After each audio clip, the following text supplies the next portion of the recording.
Do not be disorderly in your affairs.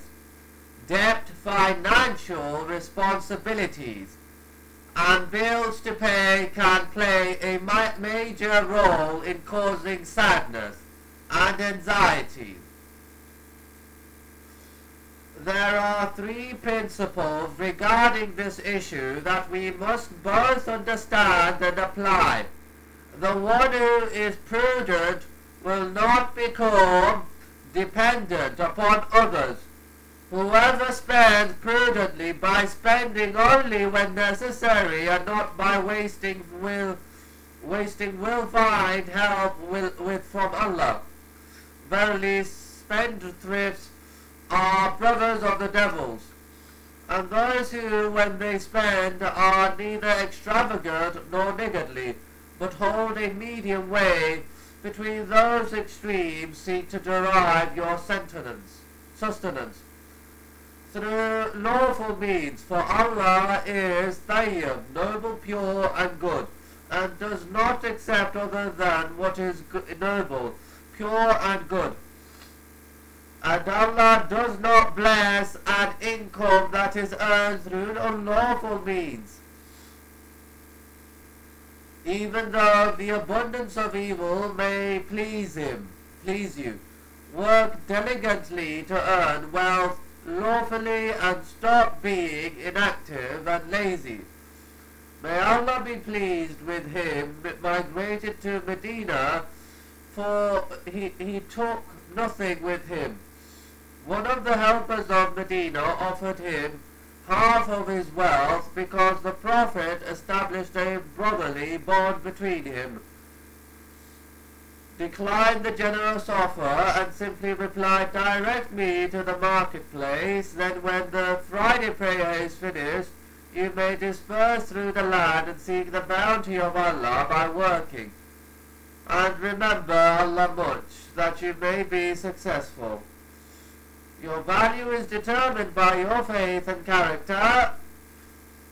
He was poor and wan and weak. He wore a torn garment with many patches on it. He was barefoot and hungry. Along with his having an obscure lineage, he possessed neither status nor wealth, nor family without a roof to shelter him. He would sleep in the mosque and drink from public fountains. His pillow was his own arm, and his mattress was the uneven, rough ground beneath him. But he always remembered his Lord, and he was constantly reciting the verses of Allah's book. He would not be absent from the first row in prayer, or from the front lines of battle. One day he met the messenger of Allah, who, upon seeing him, called him by his name, "O Julaybib, will you not marry, and who would give me their daughter?" Was his meek reply, He may, Allah be pleased with him.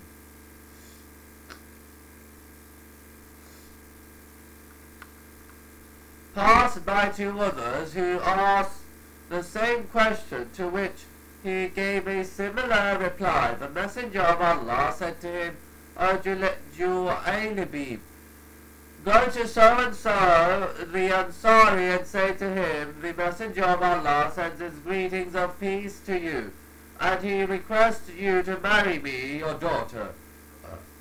This particular Ansari was from a noble and esteemed household. The Julaybib carried out the Prophet's order. The Ansar replied, "And peace be upon the messenger of Allah, O Julaybib. How can I marry you, my daughter, when you have neither wealth nor status?" His wife heard of the news, and she exclaimed in astonishment, "He who has neither wealth nor status?" But their believing daughter heard the words of Julaybib, words that to her contained the message of the messenger of Allah. She said, to her parents, "Do you turn down the request of the Messenger of Allah?" By Allah, no. Forthwith the blessed wedding took place. When the first night came, a caller was in the streets announcing a forthcoming battle. Julaybib responded without delay and set out for the battleground with his own hand. He managed to kill 7 disbelievers, and then he himself became martyred. He embraced death, pleased with Allah and his messenger, and pleased with the morals for which he sacrificed his own life. After the battle, the messenger of Allah was asking about those who were martyred. The people began to inform him of those who died, but they forgot to mention Julaybib because of his obscurity. Nevertheless, the messenger of Allah remembered him, and he said, "But I have lost Julaybib." He then found Julaybib's corpse, the face of which was covered in dust. He shook off the dust from his face and said, "You killed 7 and then you were killed. You are from me and I am from you." And the messenger of Allah repeated the second part of that statement 3 times. This medal of distinction from the messenger of Allah is by itself an ample reward and prize. The value of Julaybib was his faith and his love for the messenger of Allah, along with the principles for which he died. His humble circumstances and obscure family name did not prevent him from the great honor that was bestowed upon him. With his meagre resources he achieved martyrdom, contentment and happiness for this world and the hereafter. They rejoice in what Allah has bestowed upon them of his bounty, rejoicing for the sake of those who have not yet joined them, but are left behind not yet martyred, that on them no fear shall come, nor shall they grieve. So remember, it is your principles and your character that determine your value. Poverty has never stood immovable in the way of distinction and the achievement of higher aims. The bliss of the companions, may Allah be pleased with them. Among the many ways in which they were blessed, the companions were informed of their ranking through revelation. This verse was revealed about Abu Bakr, may Allah be pleased with him. And Al-Muttaqun, the pious and righteous, will be far removed from it health. He who spends his wealth for increase in self-purification. Umar, may Allah be pleased with him, was given glad tidings in his hadith. I saw a white castle in paradise.